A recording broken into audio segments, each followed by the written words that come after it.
Everybody to the July 14th, 2025 Bayport City Council meeting. We're all going to stand for the Pledge of Allegiance. I pledge allegiance to the flag of the United States of America and to the republic for which it stands, one nation, under God, indivisible, with liberty and justice for all. Thanks. Matt, will you please call the roll? Councilmember Dahl. Here. Councilmember Gilmore. Here. Councilmember Bliss. Here. Councilmember Hill. Here. Mayor Hansen. Here. Do we have approval of tonight's agenda or any changes to it? I move to approve the agenda as presented. Thanks, Katie. Second.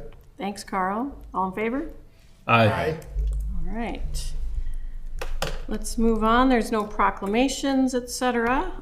We have someone here for the open forum. This is a portion of the meeting to address the City Council on subjects that are not part of the agenda.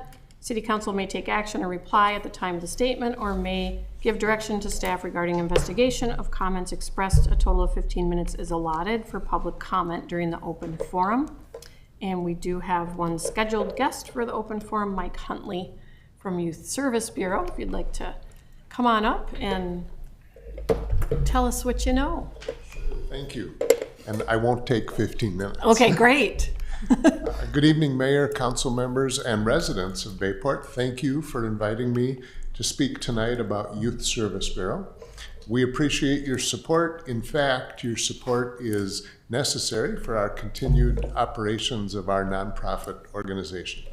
My name is Michael Huntley. I'm the Executive Director of Youth Service Bureau. I've been with the organization since 1989, and I'm here after all these years because I love what we do and the purpose that we serve. Some of you might be familiar with YSB, and for others this might be new information, so I'll give a little bit of background. We are a 501c3 nonprofit organization in the state of Minnesota, and we've been operating since 1977. And we have 3 offices, one close by in Stillwater, one in Woodbury, and one down in Cottage Grove. It's all one organization with 3 locations. And we provide a variety of early intervention and prevention services for youth and families in our area. And we're the only organization who works exclusively with youth and families doing this kind of work.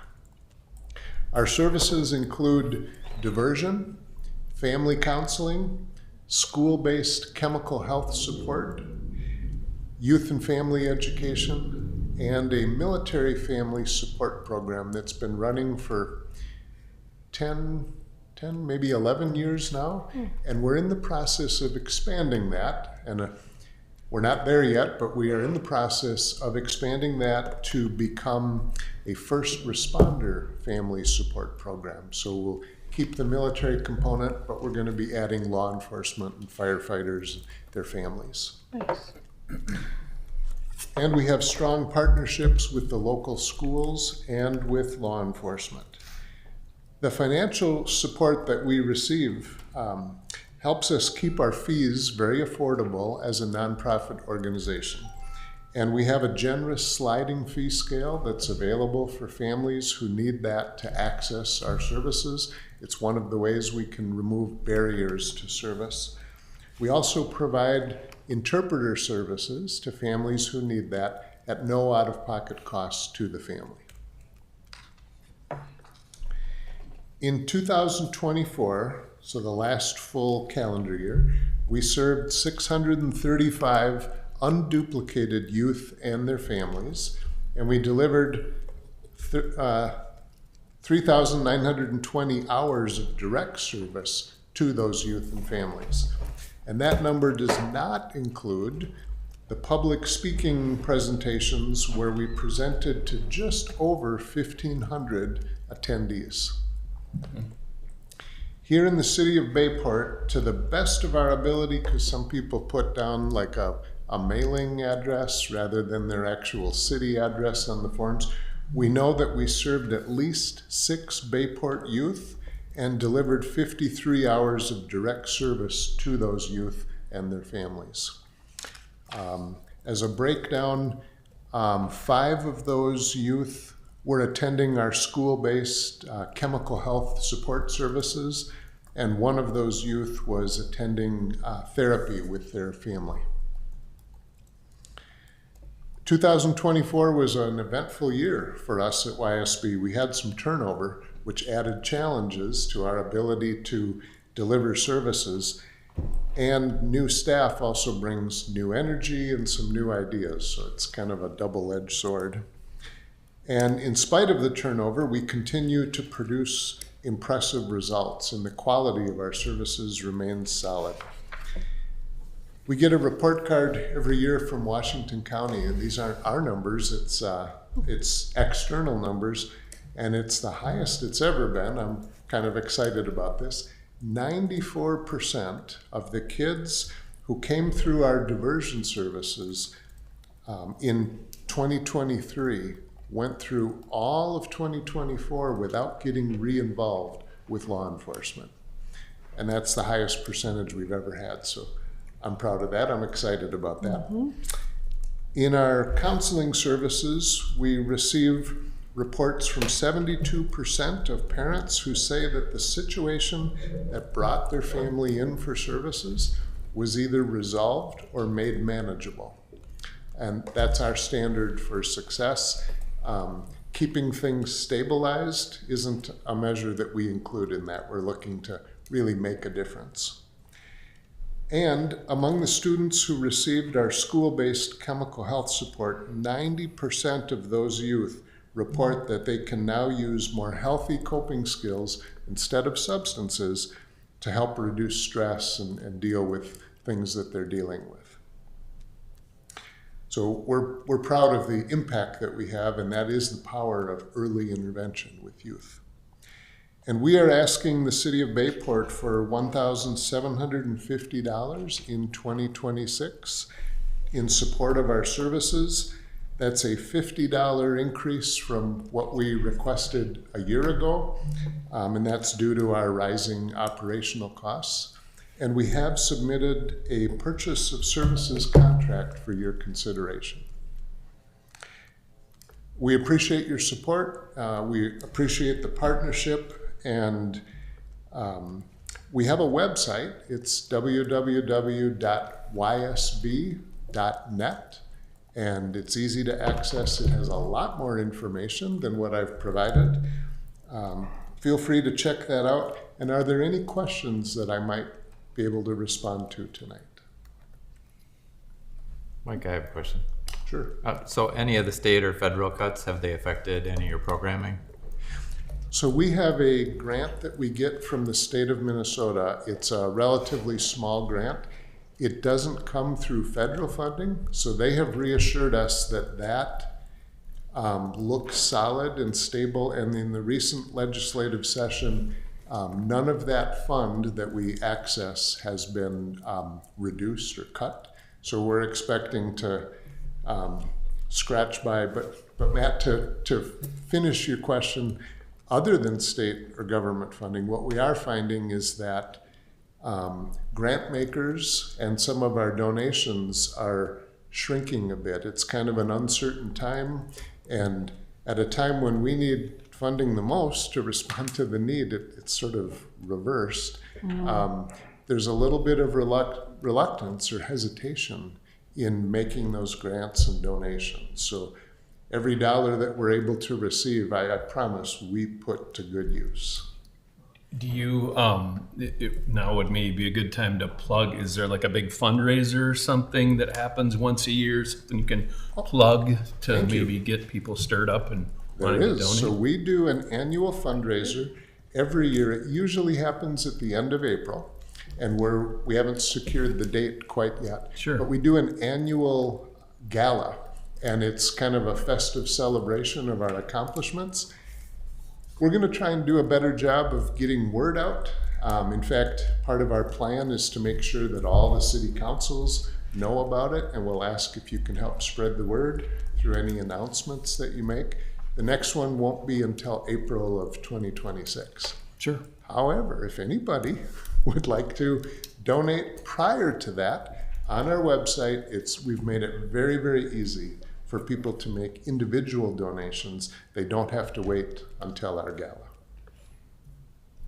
So I have a question just about how your services are used. Is it strictly through the police department, then they would connect the youth with you, or can a parent reach out to you if they need the service, or how Yes, does it? yes, thank you. That's a wonderful question. The primary referral source for our diversion services is through law enforcement. And can you explain exactly what you mean by diversion services? Yes, diversion is an alternative to the traditional juvenile justice system. So, can I take a few more minutes? Yes. Maybe I will go 15. Yeah, maybe you will. You're Okay. only on about 10. So All right, good. Okay. Here's an example. If a young person got caught at a store shoplifting, and it's the first time they got caught, we all know, well, they probably don't have to go to court and be on probation and use up all those legal resources. Right.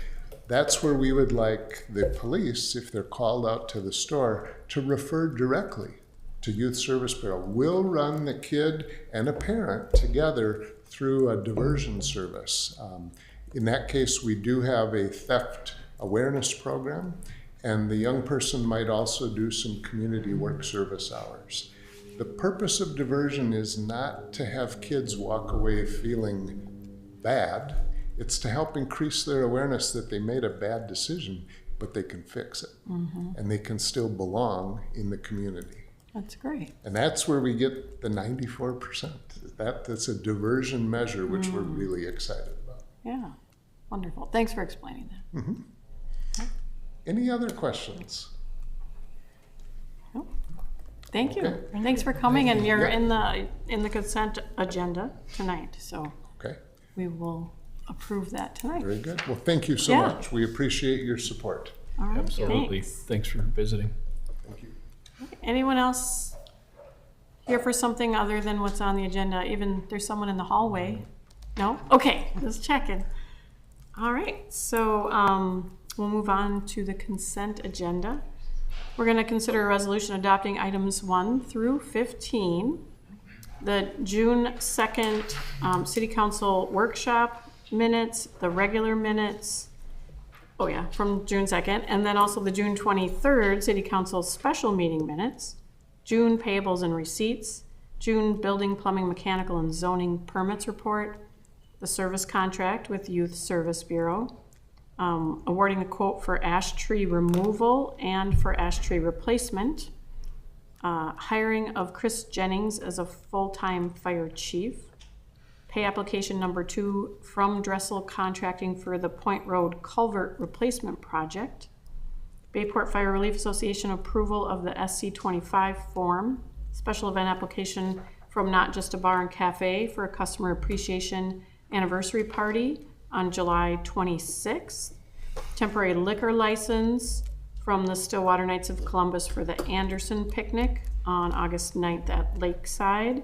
and a temporary liquor license from Bayport American Legion for the St. Charles Festival on September 14th at Peril Park, and a temporary liquor license from Bayport American Legion for Derby Days on September 19th at Peril Park for Party in the Park. Do we have a motion to approve the consent agenda? I'll move to adopt a resolution approving the consent agenda as presented. Thank you. I'll second. Thanks, Ethan and Katie. Roll call, please. Councilmember Bliss. Aye. Councilmember Gilmore. Aye. Councilmember Dahl. Aye. Councilmember Hill. Aye. Mayor Hansen. Aye. Did that include the additional $50 that you In the mentioned? service contract. Okay, I was trying to get there, but it's taking Yeah, it forever says here. $17.50. Yeah. Okay. Yeah, I know. I took a long time to find it too. It's right after all the payables and receipts and stuff. And- So Did we just hire our first full-time police chief? I or guess fire chief? we did. Yeah, we did. Kind of a big deal. We all had a chance to meet with him too. So welcome aboard, Chris. If you're watching, I'm sure you aren't. Sorry, Jake. Not, Okay. not police. You never know. Maybe I'll watch it later. You never know. Access to police. You said police? I started to, and then Oh, okay. No, we already have one of those, and we're good with him. So, All right, there aren't any public hearings or unfinished business, so we're moving on to new business. Consider a resolution for variances to allow grading on steep slopes and allow encroachment into the 40-foot bluff line setback for a single-family home remodel / reconstruction project at 13 Point Road, submitted by Bruce Lenzen Design. Sarah's gonna present this item. Harrison, can I get the projector, please? Thank you. The property is zoned R1 Single Family Estate and presently guided for residential use by the comprehensive plan. It is also located within the lower St. Croix River shoreline and bluffland and floodplain management districts. The property currently consists of a single family home. It's surrounded by a mixture of residential uses and the St. Croix River to the east. The existing house is considered substandard because it does not meet dimensional standards of the Riverway Ordinance, specifically the 40-foot setback from slopes greater than 12%, or those are defined as bluff lines. The existing house also does not meet the minimum elevation requirements of the floodplain ordinance because it was constructed with areas below the regulatory flood protection elevation. The proposed project involves bringing in fill to elevate the site above the base flood elevation. The project also intends to alter and enlarge the dwelling to allow for additional living space, garage, and an outdoor entertainment area. It should be noted that as proposed, the project meets impervious coverage, setback, and height requirements, and considerable efforts have been made to preserve existing trees, as well as manage stormwater, erosion control, and minimize visual impacts using site-sensitive design and natural materials. As staff has outlined in the report, variances to allow grading on slopes greater than 12% and encroachment into the 40-foot setback are reasonable, justified, and in keeping with the intent of the ordinance. The defined bluff to be impacted by construction of the proposed house is man-made and resulting from the initial construction upon the property. As a result, the topography has created a bluff line which prohibits adding the necessary fill to bring the property into compliance with the floodplain regulations. It also should be noted that the grading plan has been designed to balance compliance with both the floodplain and bluff line protections. For these reasons, staff finds that the criteria set forth by state statute for variances has been met and is recommending approval of the application with the conditions listed in the staff report. The Planning Commission held a public hearing on this application on June 23rd, and no public comments were received. Following discussion, the Planning Commission voted to approve the application, subject to the findings of fact and conditions of approval recommended by staff. And a resolution outlining the conditions is included within the packet. At this time, I'd be happy to take any questions from the City Council, and also the applicant, Bruce Lenzen, is present and available for questions. Thanks, Sarah. Welcome. Seems very straightforward, and it was great that there wasn't any public comment, and the Planning Commission didn't really have any questions or concerns either, so I don't have any. Do you guys? So we I'm sure- discussed these projects at WMO, so. Oh, you're already aware of these things, yeah. And I know staff spends a lot of time with this staff and Dan and dealing with all of it, so I don't have anything to add. So I'm open to a motion if anybody's, unless someone wants to talk about something. I'll move to, You're here, did you want to say anything? Is there anything you need to say or want to say? You're welcome to. Pretty straightforward. Yeah, and it sounds like it's gonna be a great improvement to that property, so. I would just, for everybody here, I'm the city's representative on the Middle St. Croix watershed, and some of our other communities along the river, some of these projects have gone wrong in certain ways. So I just would hope that everybody keeps doing things on the up and up in Bayport for sure, but some of our neighbors to the south have trouble sometimes with the contractors following what's laid out in black and white for them. So Okay. just making that clear for everybody. So thank you for that. Other than that, I'm prepared to make a motion. Great. I'll move to adopt a resolution approving a variance to allow grading on steep slopes and a variance to allow encroachment into the 40-foot bluff line setback for a single-family home remodel reconstruction project located at 13 Point Road, subject to the findings of fact and conditions of approval. Thanks, John. I'll second. Thanks, Ethan. All right. I'm gonna call a vote now. Councilmember Bliss. Aye. Councilmember Gilmore. Aye.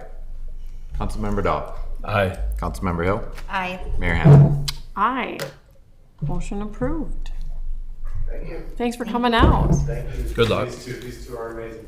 Oh, good to hear. That's Thank great. you. Yes. Yeah, we know. We Yeah, agree. thank you. for Yeah. putting that out. It's nice to get good Thanks. feedback sometimes. Oh, yay. Well, that's awesome to hear. Thank you.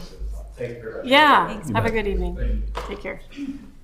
Okay, next we're gonna consider a resolution for variances to extend the roof line, allow grading on steep slopes, and allow encroachment into the 40-foot bluff line setback, and a conditional use permit to allow alternative flood-proofing methods, piers, to elevate the existing single-family home and remodel/reconstruction project located at 10 Point Road. This has been submitted by Kell Architects, and Sarah is here to present. Thank you, Madam Mayor.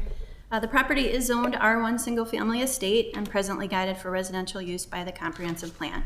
It's also located within the lower St. Croix River shoreline and bluffland and floodplain management areas. The property currently consists of a primary single-family home and a secondary single-family guest house, which is slated for demolition as part of the project. The property is surrounded by a mixture of residential uses and the St. Croix River, mostly on all directions except for the north. It's on the end of the point there. The existing single-family dwelling to remain is a legal non-conforming structure with regards to floodplain regulations and bluff setback requirements for the lower St. Croix River bluffland and shoreline management area. The proposed project involves modifying and elevating the existing home above the base flood elevation with the use of alternative floodproofing methods in the form of engineered piers, which requires a conditional use permit. To allow for additional living space within the existing footprint of the dwelling, the roof line of the attached garage is proposed to increase in height, but in compliance with the 35-foot requirement. Because portions of the existing home are considered non-conforming, a variance is required to allow for this expansion. Other components of the project include variances to allow grading on steep slopes and allow encroachment into the 40-foot bluffline setback for similar reasons and topography cited in the application for 13 Point Road, which we just reviewed. It should be noted that as proposed, the project significantly reduces the impervious coverage well below the 20% and meets other setback and height requirements. As with the project for 13 Point Road, considerable efforts have been made to preserve existing trees, as well as manage stormwater, control erosion, and minimize visual impacts using site-sensitive design and natural materials. As staff has outlined in the report, variances to allow grading on slopes greater than 12%, encroachment into the 40-foot setback, and an extension of the roof line are reasonable, justified, and in keeping with the intent of the ordinance. The encroachment into a defined bluff setback is an existing non-conforming condition that is not being expanded, and the alteration of the existing structure, including raising the roof line, will not increase the degree of nonconformity or alter the character of the site. For these reasons, staff finds that the criteria set forth by state statute for variances has been met. Also, the proposed piers are an accepted alternative floodproofing method defined by the floodplain ordinance, which qualify for a conditional use permit. Staff is recommending approval of the application with the conditions listed in the staff report. The Planning Commission did hold a public hearing on June 23rd, and no public comments were received. Following discussion, the Planning Commission did vote to approve the application, subject to the conditions in the staff report. Again, a resolution outlining the conditions is included within the packet, and I'm available for questions. The property owner and architect are also here for questions. So, thanks again, Sarah. The design is just beautiful. Yeah, I commend you folks for making a structure that really blends in, and it's very noticeable, and it looks like it's going to be just a fantastic project and sort of something that should be held up to other people that live along the river to create something that blends in and isn't super ostentatious, and you guys nailed it. And Yeah. it's fantastic. Definitely an upgrade. It's notable how few comments we got from WMO and the DNR. We usually hear quite a bit from them. So that's great. We worked very hard. Yes. Well, good for you. You did a great job. Accommodate and be able to reach a really healthy project. Yeah, and the letter was very inspiring from Cal. The narrative about it, just, you know, that you're trying to, you know, make it a healthy, durable, energy efficient, all of those things. It's low impact, and it looks like it's all of those things. So And all that inspiration is from the homeowner, really. Yeah. We're just trying to create something that's buildable in that way. wonderful. I don't think I realized it was still a part of the Hewlings family either until I read that. That's special. Yeah, the historic thing is great too. So I the only question I had is how this peer system works differently, and what were you like, Michelle's going to ask about that, or what? Madam Mayor, Oh, you don't know? our city engineer was supposed Oh, he's not to be here. and Yeah, okay, just that's for all that right. very question, but maybe someone from the architecture firm. Would you mind just coming here Megan, so can you come people up to that the are podium? watching can hear you? Yeah. Thank you. So I'm You want not to sure- introduce yourself? Yes, I'm Megan Kell of Kell Architects. Great. And Jason Ani of Ani Landscape Design is here too. Okay. Ani Fernandez. So we've worked for a long time on this project to have it come into fruition to this point. There's more work to be done to get it buildable, but here we go. So the pier, I wouldn't necessarily, it's been called a pier system throughout this process. It's a little more of, I would call them shafts. So they are raising the building up. There's multiple shafts that are supporting the building, and these shafts are really going to be designed to reduce the static pressure of the water. So we're not trying to fully foundation wall the whole perimeter of the building. We'd rather reduce that static pressure so that the water can flow underneath it as it ebbs and flows throughout the seasons. So that's the point of that. Okay, Yeah. very smart. All right, thanks for explaining that. Anyone else have questions or comments? Anyone itching to make a motion? We'll move to adopt a resolution approving variances to extend the roof line, allowing grading of steep slopes and allowing encroachment of the 40-foot bluff line setback, and a conditional use permit to allow the alternative flood-proofing methods to elevate the existing single-family home. I picked a long one. And remodel reconstruction project located at 10 Point Road, subject to findings of fact and conditions of approval. Nicely done. Second. Thanks, John. All right, roll call. Councilmember Bliss. Aye. Councilmember Gilmore. Aye. Councilmember Dell. Aye. Councilmember Hill. Aye. Mayor Hansen. Aye. Right. It seems so easy when it gets to us, but I know there was a Well- lot of work involved to get to this point, but we're just like, oh, it's great. So, yeah. So, did you have another comment, John? No, No? just Okay. congratulations Yeah. and best wishes on your project. Yeah. We appreciate it. Yeah. Thank you. We'll give you a minute to take off unless you want to hear the rest of this fun meeting. Oh, and we will second that Sarah and Matt were great to work with. Oh, yay! Awesome. Thank Yeah, you. thank you guys. Enjoy Bye, guys. enjoy your new place. All right. So next we have another resolution this one's for a conditional use permit to allow alternative flood-proofing methods for the existing single-family home and addition project located at 297 Lake Street, and it's submitted by Traditional Construction Services. And guess who's going to present? Sarah. Thank you, Madam Mayor. The property is zoned R2 Single Family Urban and presently guided for residential use by the comprehensive plan. It's also located within the lower St. Croix River shoreline and bluffland and floodplain management areas. The property currently consists of a single family home and is surrounded by a mixture of uses with Lakeside Park to the north, River Park Marina to the west, St. Croix River to the east, and residential uses to the south.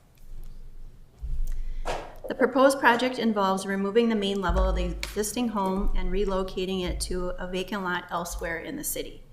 The existing foundation will be used to support construction of a new home, and an expansion is planned to the north of the foundation for garage space.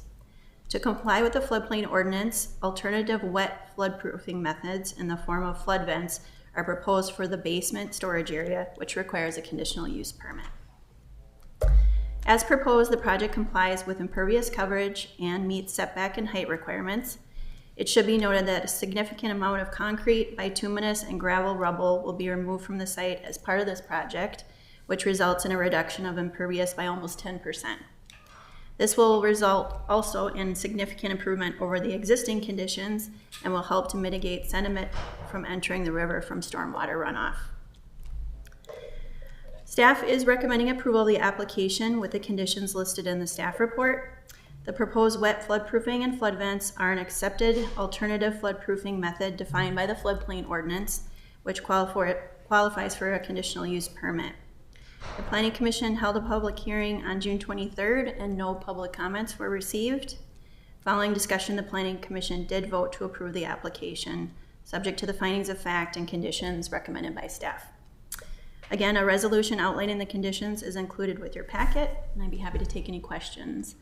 I should mention the property owner is unable to be here this evening, but the project was pretty straightforward and we felt comfortable moving ahead and presenting this at this meeting without them present. Did we lose our video to the public or just us? No, just you guys. Okay. All right.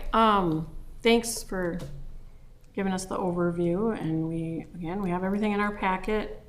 This one was interesting. The tuck under extra garage entered from the riverside is a unique thing I've never seen before. Sounds like there's going to be a drive through the middle of the home, basically underneath, so then they can come around and park things on the other side. So thanks for coming up with that solution. I know they had too much impervious, I believe, and then you guys worked with them to figure out a way to reduce that. So they're going to have, basically, the way I understand is just 2 tire tracks to drive on instead of a whole drive through in that area. So I don't know. I love that you came up with a solution with them, so thank you. I'm sure if they were here, they'd say that you guys are awesome to work with. Anyone have any questions or comments about this one? Just had one on the DNR's note. They noted that impervious surface is reducing from about 30% to about 20%, but the plans didn't quite look that way. Any thoughts to their question? Madam Mayor, Councilmember Bliss, there were several variations of the plan as we worked through the project. So what was actually presented to the DNR and the Planning Commission is different than what you're seeing tonight. Okay. And that's because staff worked with the applicant to reduce that impervious. So, all right, thanks. You're welcome. Thanks. Anybody else? No, I'm good. Okay. This one's a little shorter. I'll do it. Okay. I move to adopt a resolution approving a conditional use permit to allow alternate floodproofing methods for the existing single-family home and addition project located on 297 Lake Street, subject to findings of fact and conditions of approval. Thanks, Ethan. I second. Thanks, Katie. Councilmember Bliss. Aye.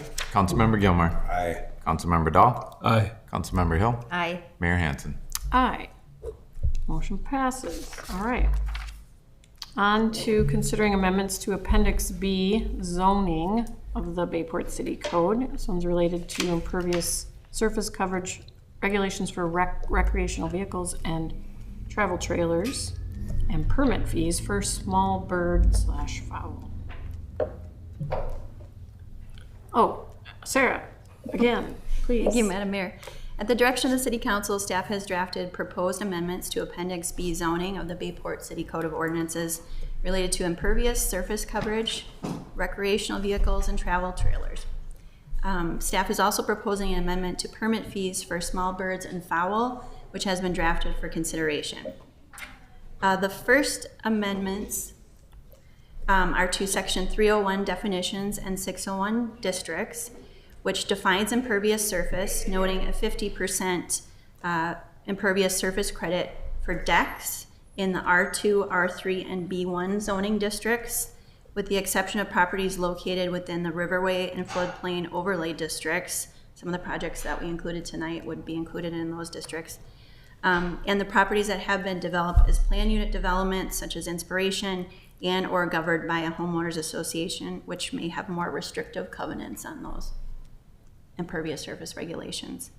It also clarifies that the maximum lot coverage includes both structures and impervious surface, such as bituminous concrete, which sometimes is difficult for people to understand that it's all hard cover, not just houses and garages.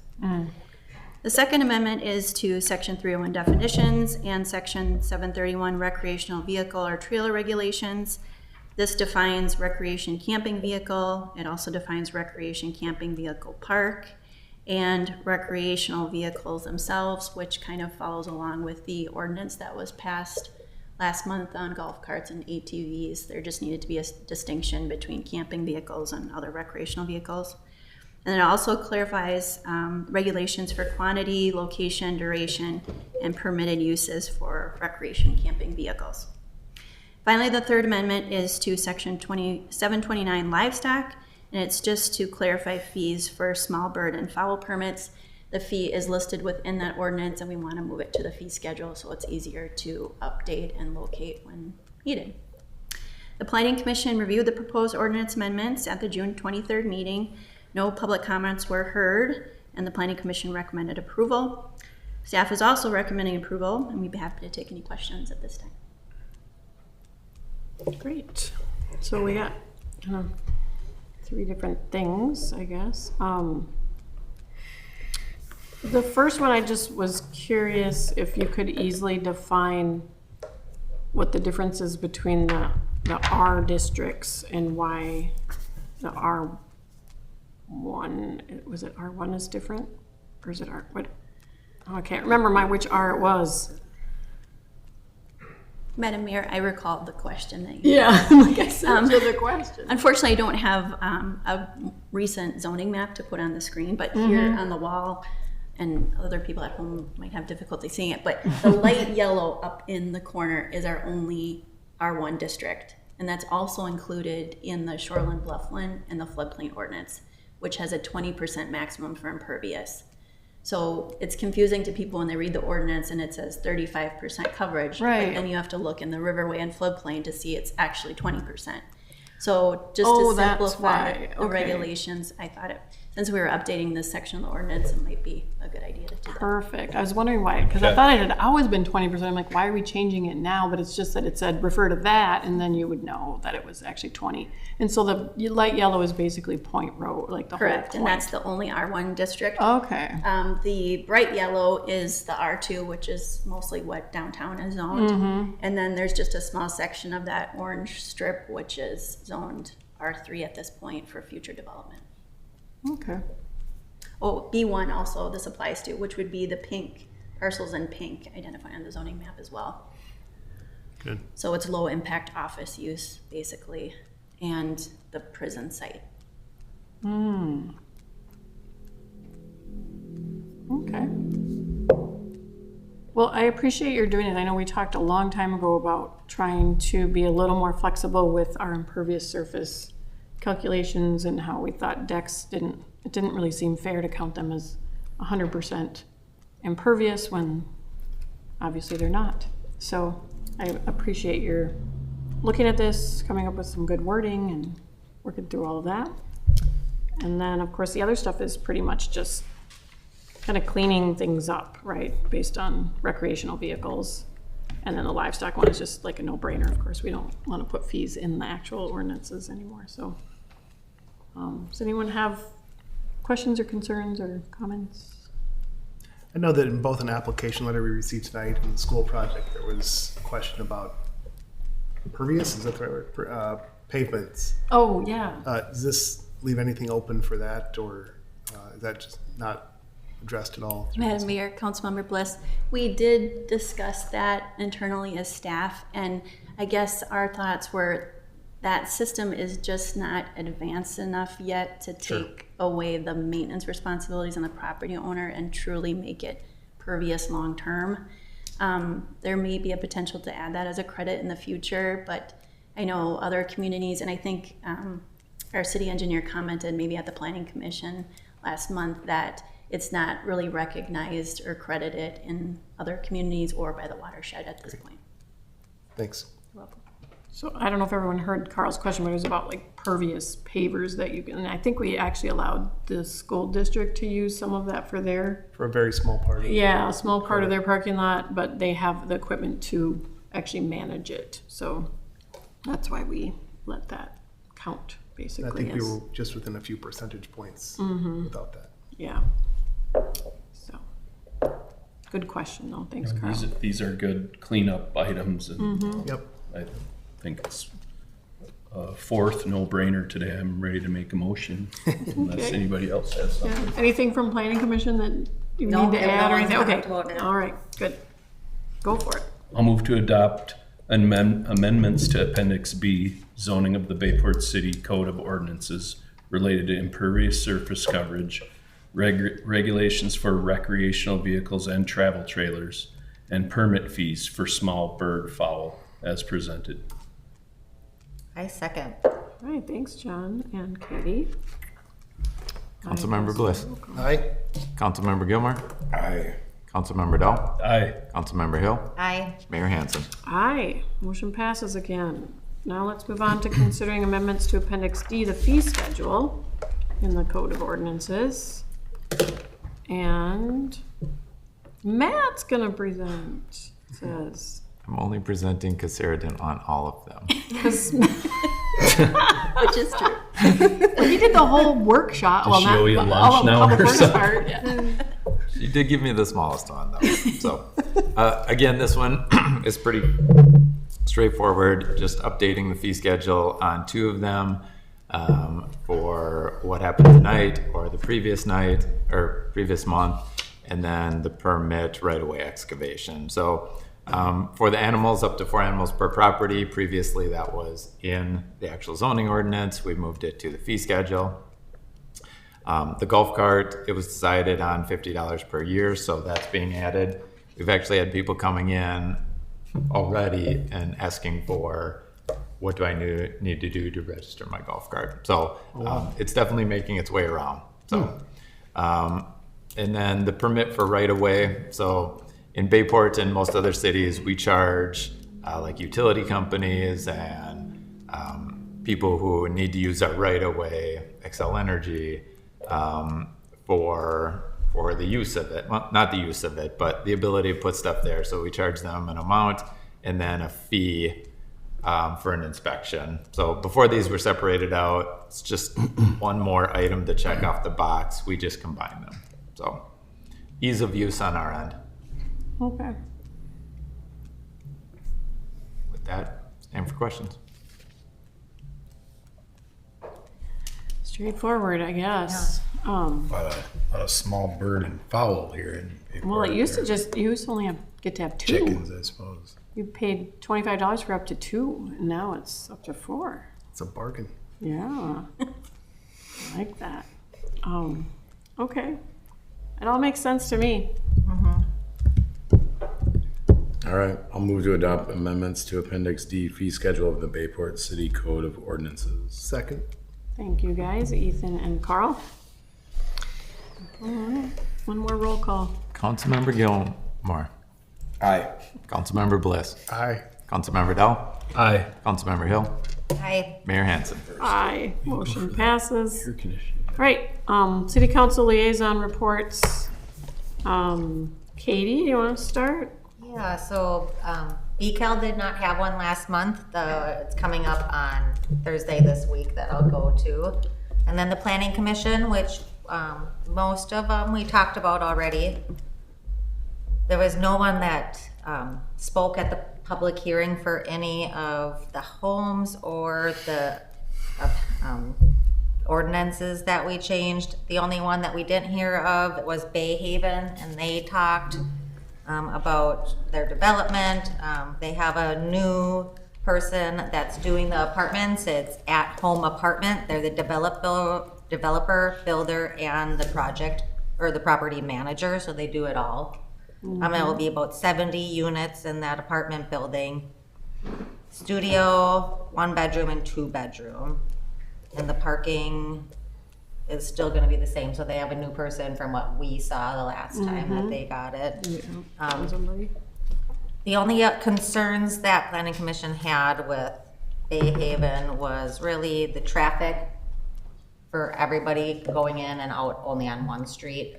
But the engineer said that wasn't gonna be a problem because the traffic's gonna be minimal. It's not like a whole bunch of people, they say, so. Okay, great. And we will be reviewing that at some point in the future. We just don't have all the ducks in a row yet for it to be at the final stage for us, so.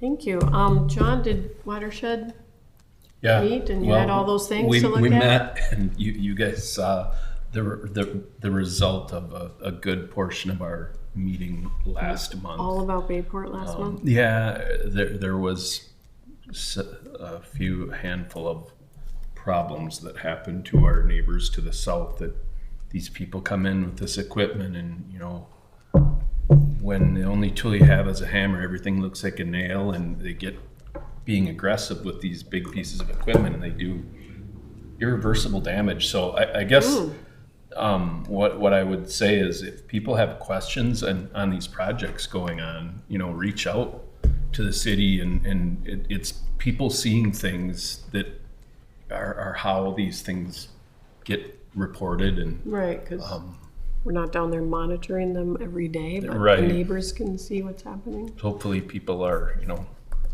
doing everything on the up and up. And it seems like our projects, we don't tend to have those problems in our town for whatever reason. So We're probably very scary, that's why. that's probably a feather in the cap to our staff and just our city. So, and there will not be a meeting this month, but we do have a, workshop on the river coming up. Oh, is anyone going to that? It's up in I think starting in Carl and I Taylor's are Falls? going. Okay.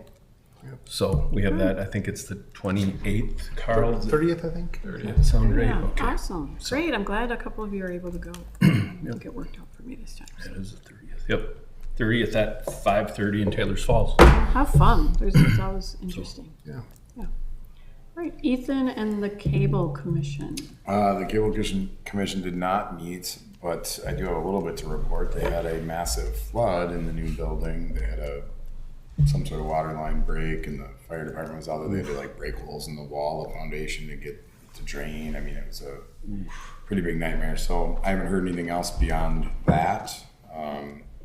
When we'll be able to be back in there and how much the damage is going to be and all that business. So this is just the last email I got from her, so I haven't heard anything else. So hopefully insurance is going to cover whatever. Yeah, I would hope. Okay. Good luck with that. That'll be a Insurance companies are process. super fun to work Yeah, with. aren't they? Yeah. Okay, thank you, Ethan. Yeah.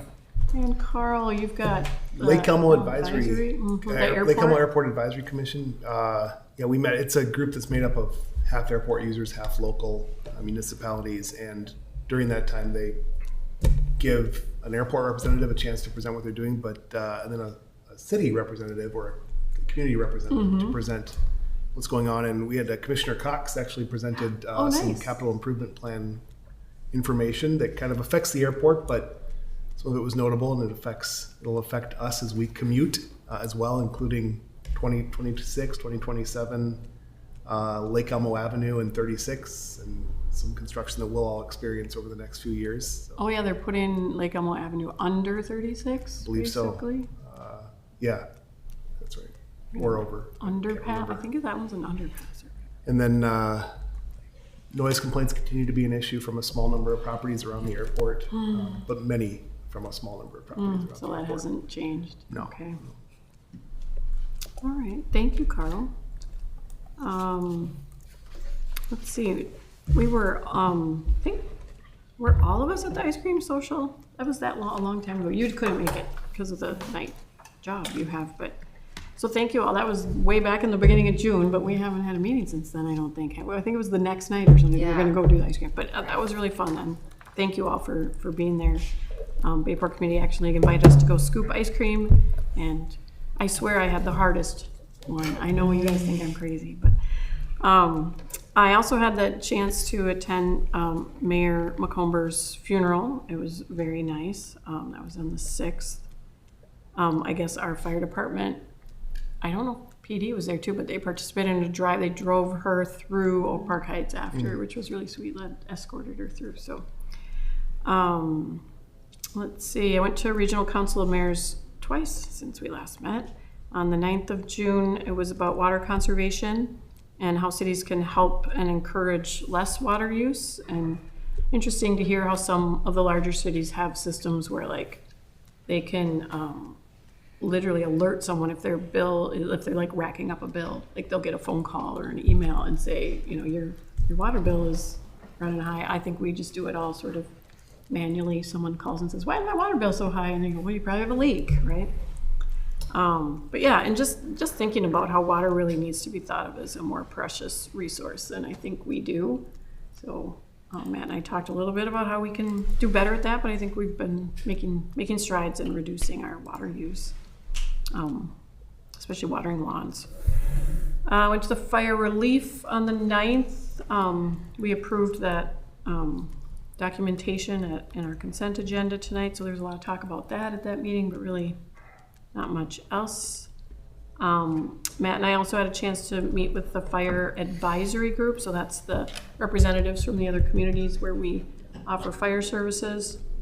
Matt gave a historical overview of sort of the service or the contract that we've had with the other cities.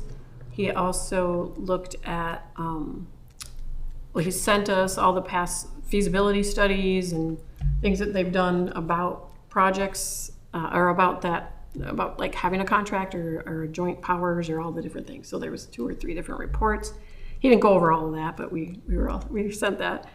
And then Matt's going to be looking for speakers for our next meeting to provide an overview of how like a fire district compares to a joint powers agreement and how that differs from what we're doing now and just kind of how other entities have worked together in other places. So he's working on getting some good speakers for us so we can get some more background on what might be a good way for us to go. We did fire chief's second interview, so hired the fire chief tonight. Let's see. We all did the budget workshop. Library board, Jill does such a great job summarizing everything in our packet that there really isn't much for me to add. And she lost her voice, so we didn't talk a whole lot at the last library board meeting.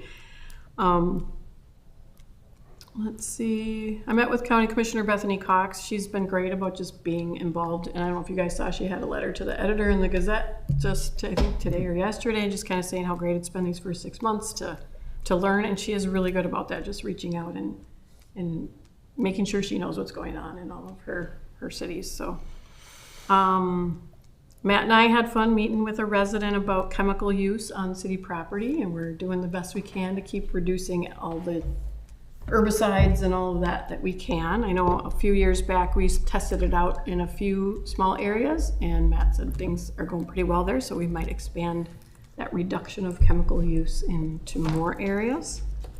He's looking into that. And I got to go to the groundbreaking for the new Lakeview Hospital at the northeast corner of 36 and Manning. It was a huge crowd, so that was good to see, and they kept the presentation short. And I did a bunch of chamber events, some coffee talks at Shopco Optical.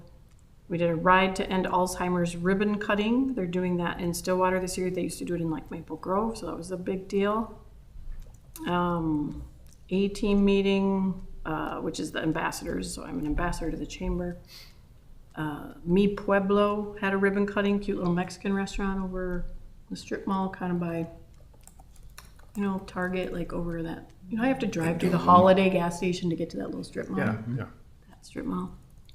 Really cute. I would check that place out. Sunrise Rotary had their 40th anniversary. I went to their ribbon cutting, and then a new chiropractor in Oak Park Heights too had a ribbon cutting. And then I just want to take a minute to just say how cool it is that Bayport has 2 restaurants that were named in the Star Trib's 30 restaurants most vital to the Twin Cities area right now. Did you guys see that? No, Did I not. didn't. So both Oleo and Manger made Same the with list. The new one in Stillwater.